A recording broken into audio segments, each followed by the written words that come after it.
Welcome to my YouTube channel. आज के lecture हम स्टार्ट करने जा रहे हैं प्लांट किंगडम। तो प्लांट किंगडम का हम लेक्चर 5 स्टार्ट करने जा रहे हैं। इस लेक्चर में हम जिम्नोस्पर्म और एंजियोस्पर्म के बारे में डिस्कस करेंगे। द जिम्नोस्पर्म, जिम्नो का मतलब क्या होता है? नेकेड। ऐसे मतलब कुछ ऐसी सीड होती हैं, कुछ ऐसे प्लांट्स होते हैं जिनकी सीड कैसी होती है? नेकेड होती, मतलब हमारी नेकेड आई से दिखाई देती हैं।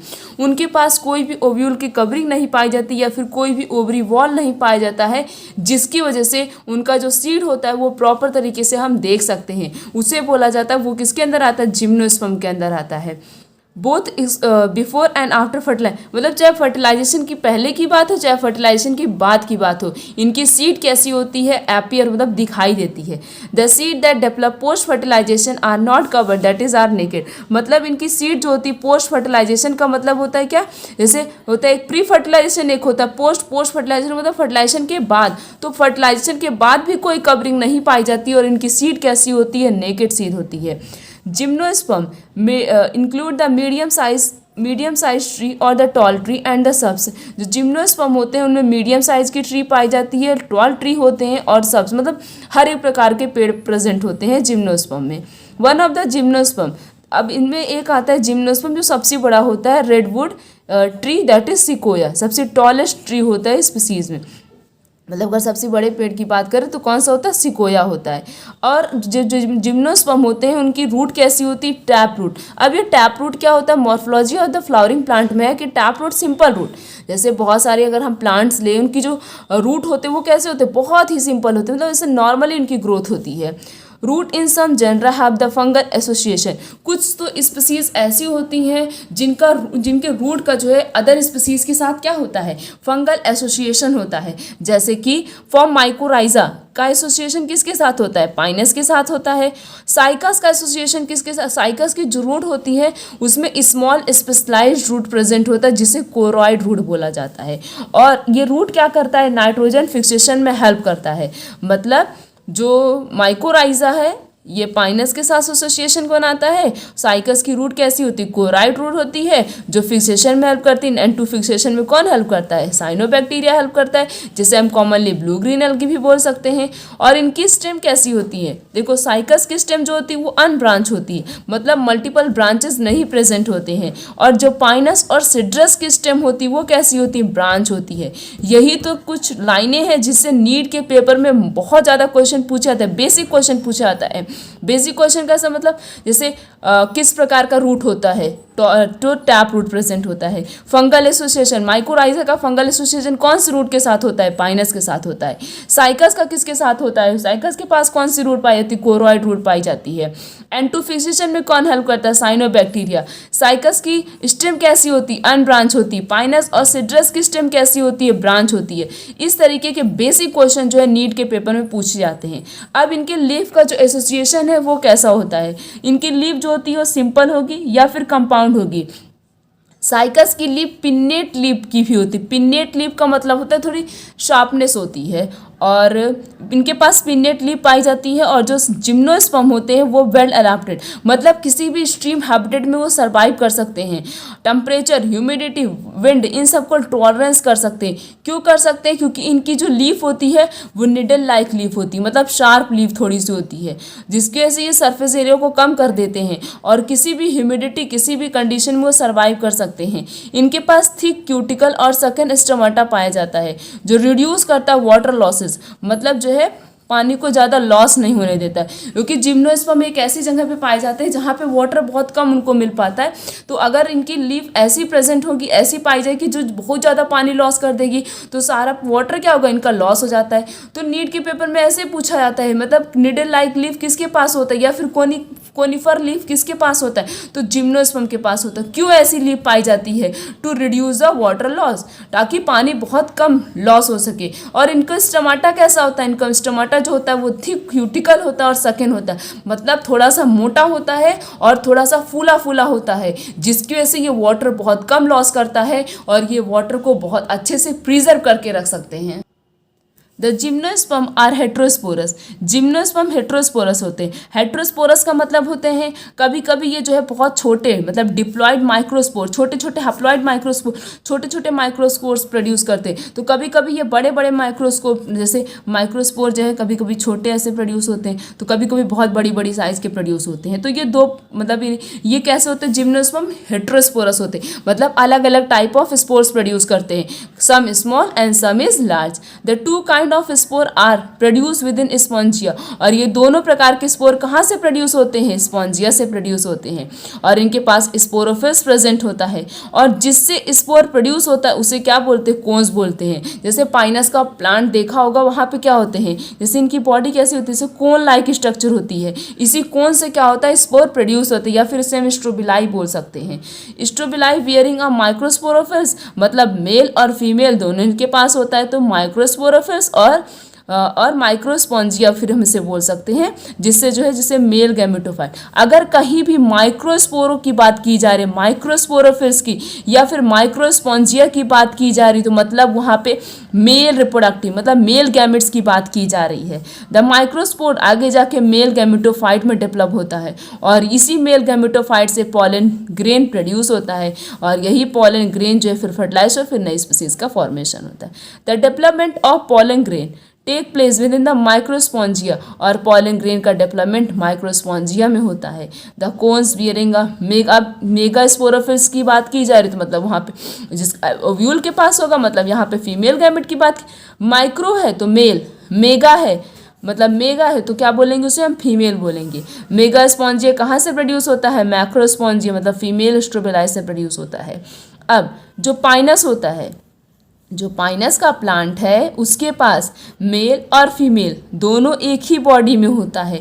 तो जो पाइनस होता है उसके में मेल और फीमेल दोनों एक ही बॉडी में पाया जाता है, बट जो साइकस है उसके में मेल और फीमेल दोनों डिफरेंट बॉडी में प्रोड्यूस होते हैं। देखो बुक में लिखा है डिफरेंट ट्री पे होता है, मेल और फीमेल डिफरेंट ट्री पे होता है, किसमें, साइकस में। मेल और फीमेल एक ही ट्री पे होता है, किसमें, पाइनस में। इससे भी नीट में क्वेश्चन पूछा जाता है। उसके बाद the mega spore mother cell differentiation, mega spore mother cell आगे जाके डिफ्रेंशिएट होती है और बहुत सारे सेल्स का फॉर्मेशन करती है ऑफ द न्यूसिलस, जिससे वो न्यूसिलस आगे। न्यूसिलस क्या होता है, न्यूसिलस एक प्रकार से बोल सकते हैं हम ओव्यूल की प्रोटेक्टिंग कवरिंग होती है। क्या होती है, प्रोटेक्टिव कवरिंग होती है। उसके बाद हम जो है फिर दोनों आपस में फ्यूज करते हैं, मेल और फीमेल आपस में फ्यूज़ करेंगे, फ्यूज़ करने के बाद जाइगोट बनाते हैं।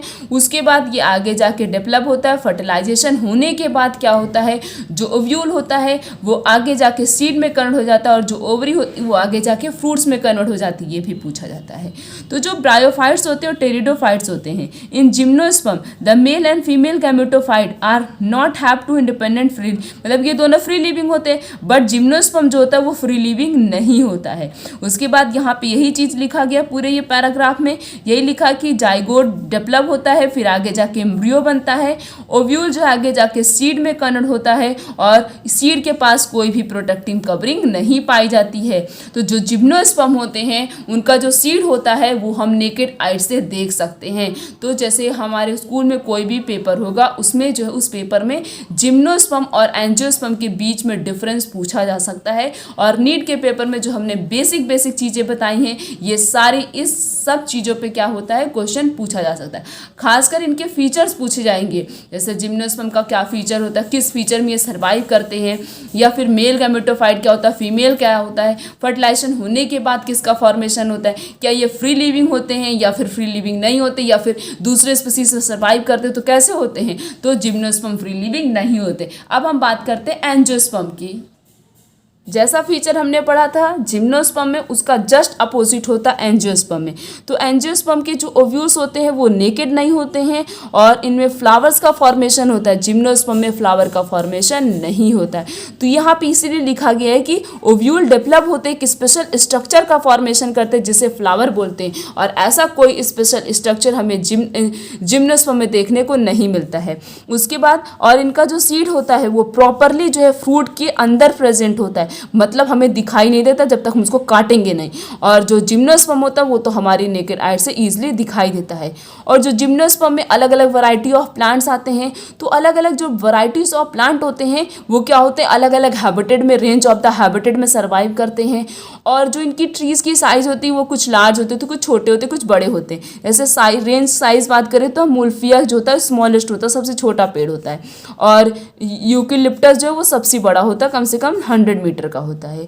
तो इनका जो एंजियोस्पर्म, इसका हम फूड के पर्पज़ के लिए यूज़ करते हैं, फॉडर, फ्यूल एंड मेडिसिन, अलग अलग पर्पज़ के लिए हम क्या करते हैं, इनका यूज़ करते हैं। मतलब इनका बहुत ही ज़्यादा बेनिफिट है, इकोनॉमिक इंपॉर्टेंस होता है एज़ कम्पेयर टू जिम्नोस्पर्म।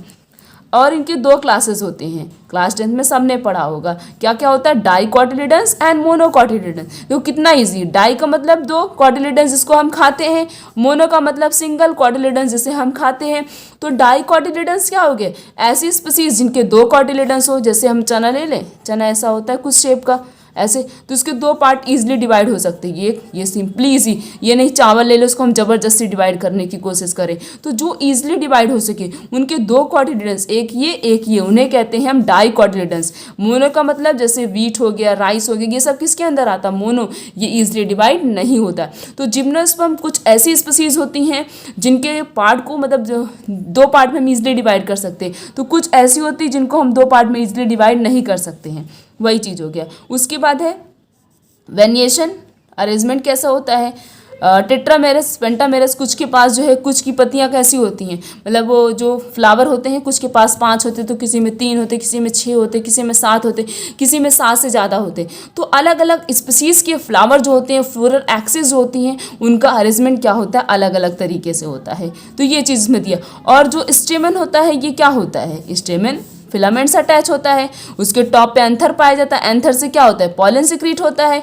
और स्टेमन क्या होता है, मेल रिप्रोडक्टिव पार्ट है। और हम पिस्टल की बात करें तो पिस्टल क्या होता है, फीमेल रिप्रोडक्टिव पार्ट होता है। और स्पोर क्या होता है, स्पोर फीमेल के कांटेक्ट में आता है, उसके बाद तब जाके जो है जाइगोट का फॉर्मेशन होता है, तब फर्टिलाइजेशन होता है।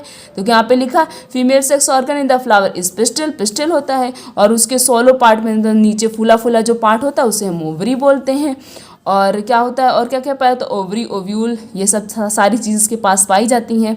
उसके बाद क्या है, 3 of them degenerate and 1 of them form a embryo sac.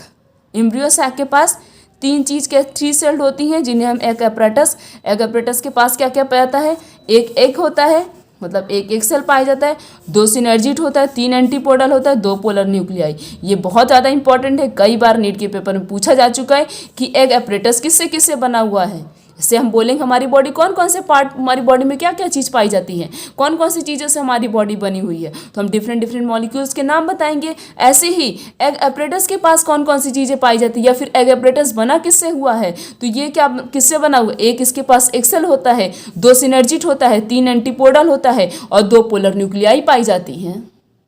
The polar nuclei, ये पोलर न्यूक्लियाई किससे फ्यूज करता है, फ्यूज करने के बाद diploid secondary nucleus, the pollen grain after dispersed to anther and carried to a wind और the various other agencies to stigma. मतलब कहीं कहीं जो है पॉलिनेशन कैसे होता है, हम 12th में अच्छे से पढ़ेंगे। पॉलिनेशन में कुछ एजेंट्स होते हैं, मतलब पॉलन का ट्रांसपोर्टेशन कैसे होता है, पॉलन ट्रांसफ़र कैसे होता है एक स्पीसीज से दूसरे, कहीं विंड की हेल्प से, तो कहीं वाटर की हेल्प से, तो कहीं इंसेक्ट की हेल्प से क्या होता है, ट्रांसपोर्टेशन होता है, इसका ट्रांसफ़र होता है। तो ये पॉलन अलग अलग मीडियम से जो है क्या होता है, फीमेल रिप्रोडक्टिव ट्रैक तक आता है, फिर पॉलिनेशन होता है। तो अगर कोई पूछे व्हाट इज पॉलिनेशन, पॉलिनेशन का मतलब होता है transfer of pollen grain from stamen to, मतलब जो फीमेल पार्ट है स्टिग्मा मेल, वहाँ से क्या होगा, पॉलन का ट्रांसपोर्टेशन होगा, किसके पास जाएगा, पिस्टल के पास जाएगा। और पॉलन प्रोड्यूस किससे होता है, एंथर से प्रोड्यूस होता है। इस एंथर से जब पॉलन डिस्पर्स होगा और वो फीमेल रिप्रोडक्टिव ट्रैक में आता है, उस प्रोसेस को हम बोलते हैं पॉलिनेशन। उसके बाद पॉलिनेशन होगा, उसके बाद क्या होगा,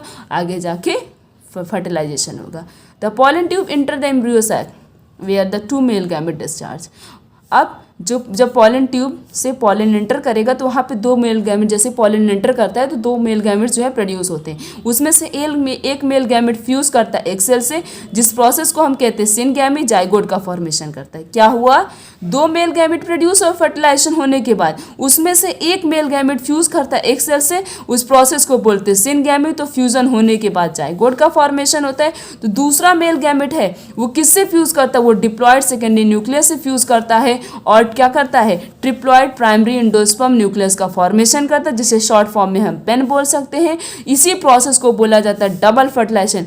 what is double fertilization? Double fertilization का मतलब होता है जब 2 फ्यूजन होंगे, 2 फ्यूजन कौन कौन से, सिनगैमी और ट्रिपल फ्यूजन होता है, उस प्रोसेस को बोला जाता है डबल फर्टिलाइजेशन। और डबल फर्टिलाइजेशन यूनिक फीचर होता है एंजियोस्पर्म का, क्योंकि जिम्नोस्पर्म में डबल फर्टिलाइजेशन नहीं होता, सिर्फ और सिर्फ एंजियोस्पर्म में होता है। जाइगोट आगे जाके डेवलप होता है और एम्ब्रियो का फॉर्मेशन करता है, और पेन आगे जाके डेवलप होता है, ये एंडोस्पर्म का फॉर्मेशन करता है। एंडोस्पर्म क्या करता है, ये नरिशमेंट प्रोवाइड करता है। किसको नरिशमेंट प्रोवाइड करता है, जो एम्ब्रियो डेवलप हो रहा है। उसके बाद synergid and antipodal cell degenerate हो जाते हैं फर्टिलाइजेशन होने के बाद, और ये सारे इवेंट खत्म होने के बाद ओव्यूल जो है वो सीड में कन्वर्ट होता है और ओवरी जो है वो फ्रूट में कन्वर्ट होती है। तो मतलब ये पूरी तरीके से ऐसे जो है एंजियोस्पर्म के अंदर क्या होता है, फर्टिलाइजेशन होता है। फर्टिलाइजेशन होने के बाद फ्रूट और फ्लावर्स का फॉर्मेशन होता है।